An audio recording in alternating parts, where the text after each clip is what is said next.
Welcome back to Our Community. Susie Thomas visiting with Susan Reif, talking all about Lenna's ladybugs. And why ladybugs? Well, that kind of came about by accident. We knew we wanted to name it something with Lenna's name in the name because it started in honor of her. And I was walking through Joann Fabrics and saw these ladybug buttons. And basically it was a God thing, and it just came together as Lenna's Ladybugs. I later learned from her daughter that Lenna actually did love ladybugs and had a lot of stuff with ladybugs on How it. perfect. So, Truly a God thing. Oh, I love sure. love stories Was, like that. yeah. You have another big trip coming up. Tell me about that. We do. In March, there are 4 of our board members from Lenna's Ladybugs that will be traveling to Zimbabwe to go to Eden Christian Mission, which is in Doma.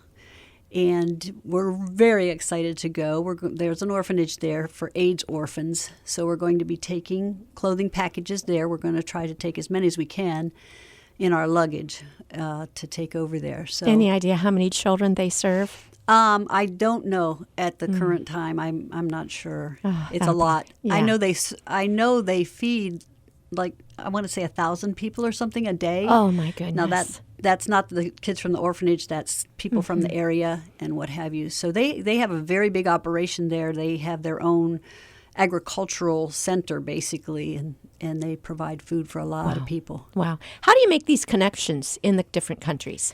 Well, some of the missions that we send to are ones that our church has sponsored for years and years, like Lifeline or like Eden Christian Village. Those are people who have become friends. Then a lot of the other ones we got to know through going to the International Conference on Missions, which is held every year in November. And we just went, the first year we went and just made a lot of contacts. We passed out 2 or 3 packages of clothing to each one of these missions and said, hey, if you're interested, we're here. And there were a lot that were interested. And basically, we can't provide near enough for what they need. They always say, as much as you can send us, because a lot of them are clothing hundreds and hundreds of children. Yes. And so we're basically a drop in the bucket for what they actually need. For the T-shirts, it's such a cool, simple idea that you either bedazzle a headband or do some basic crocheting type with a plastic bag, or take a T-shirt and sew a skirt on the bottom of it. It's such a simple idea. A lot of times there are, and this is actually going somewhere, a lot of times there is a sporting team that either may or may not win a championship. Either way, they print up the as if they won, and those need somewhere to go.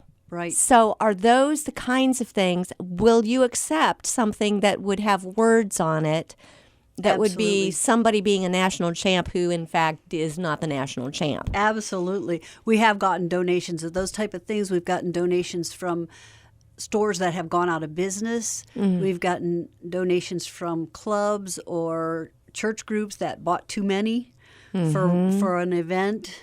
Anything like that, we will take it as long as it's new. Oh, my goodness, yes. I'm thinking of the 5Ks and all those kinds of things where you've got tons of T-shirts and they don't all sell.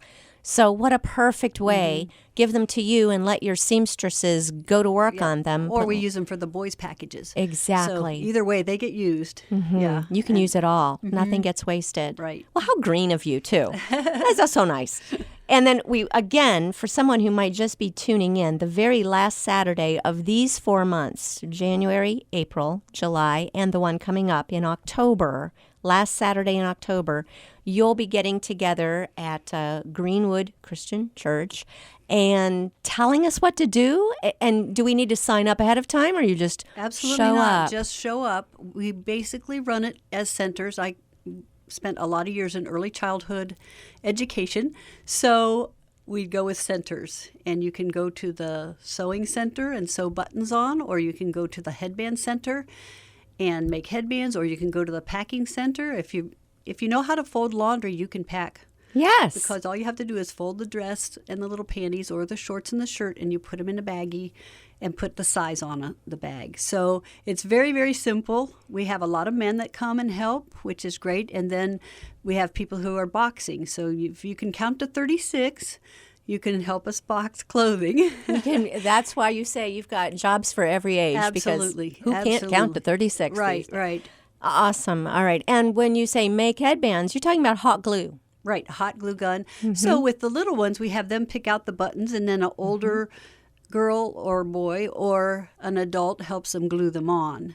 So they get the fun of picking them out, and that's the part they like anyhow. The fun thing, it is not everyone can go, but it is wonderful to be able to participate in these kinds of things. I may never get to Haiti in my lifetime. Who knows? I would love to, but who knows? I may not. But we can do this, can't we? How many volunteers does it take to be able to come up with 1,000 kits? When we have about 35 to 40 volunteers. Wow. We That's can not that many. No, it's not that many. And like I said, if we have enough product to package. Yes. So both of those things have to align. So that's why we're here today. Exactly. Okay. To begin, get people to sign up, and also if you've got, and you are asking again, let's reinforce this, new T-shirts. And then what do you do with the skirt? Where's the skirt come from? Is that just material? The skirt is fabric, just fabric. We either buy at Joann Fabrics, or we do get tons of fabric donated, because a lot of people out there bought fabric and decided not to make it, or never got around to it, or whatever, or they're a quilter and they have fabric left over.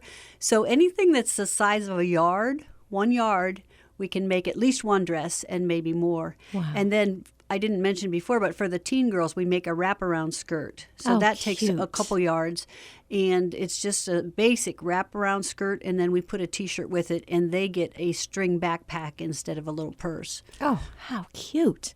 It's not just functional, but it's really, really pretty. Yeah. You're doing something to really make the kids feel good, aren't you?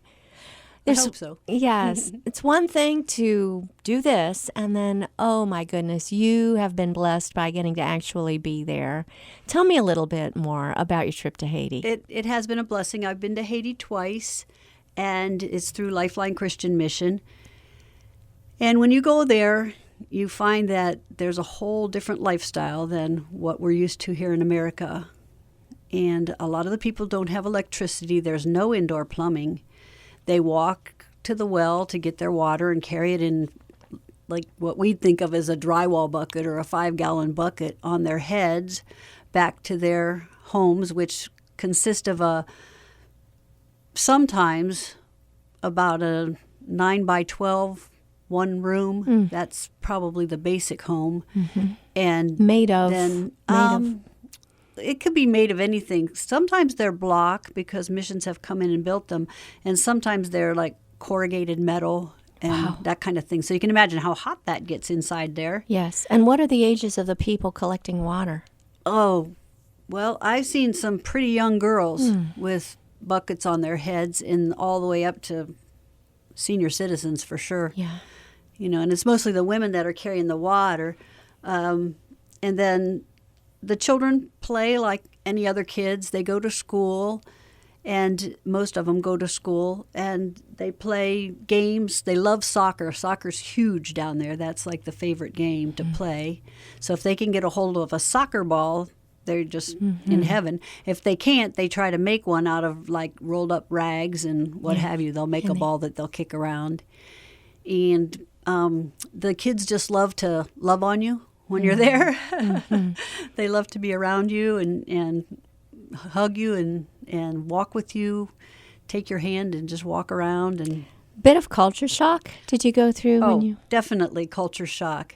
The first time especially the first time you go, you come home and you look in your own closet and you see that it's packed so full that you don't even have room to put another hanger in there. Yeah. And you think, what am I doing? Yeah.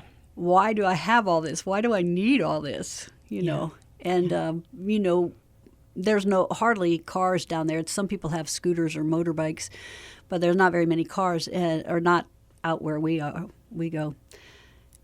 And I've got 2 cars in my family and what have you. It's just so different. We go out to eat and don't think anything about it, and they've got to scrounge around for their food. There's a market, and they go to market and get what they can. But I've never seen anything like a supermarket or a Walmart or anything, even in Port-au-Prince, which is the capital city. Right. You just don't see things like that there. So how they received you. Talk about how the reception of you all coming in. Oh, the people are all extremely kind and extremely friendly, and they're very gracious. They're very thankful for our help. We've gone down mostly to build houses. That's our main purpose in going, and they're just so appreciative and so thankful. And hospitable. Yes. Yes, they always invite you into their homes. They want you to come in and pray with them. And the one thing they want you to pray for them is that they'll stay in Jesus, is what they tell us. Haiti's really gone through some things, but do you see some kind of a revival happening there? I mean, that was a country, there was a lot of darkness there at one time. Yeah, well, other people who have gone before I ever went said that they used to hear the voodoo drums up in the mountains. Yes. I've never heard them when I've been there. Well, that's something to be grateful for. Yeah, but there are some places in the village that they say are because the color that they're painted and stuff, they know that's where voodoo is going on. So it is. We still need to break through that with so there's the light still of some Jesus. there. But how neat that they're asking you to pray for them that they can stay in Jesus. I know. We were so impressed by that, because how do we ever ask each other to pray that we'll stay in Jesus, that we'll stay close to God, you know? We don't, in America, we would be maybe embarrassed to ask somebody, could you pray for me that my faith would be stronger? You know, but that was their number one prayer when you go in their house. Well, we certainly will. We will add that to our list and continue to pray for you as well as you do this awesome thing. Again, September 21st, you want to come out and do shopping with a cause over at Greenwood Christian Church. And for more information about everything that we've been talking about, you can go to lenasladybugssllc.org or look for them on Facebook or Instagram, Lena's Ladybugs. Susan Reif, thank you for everything you're doing in our community. Thank you so much for having us here.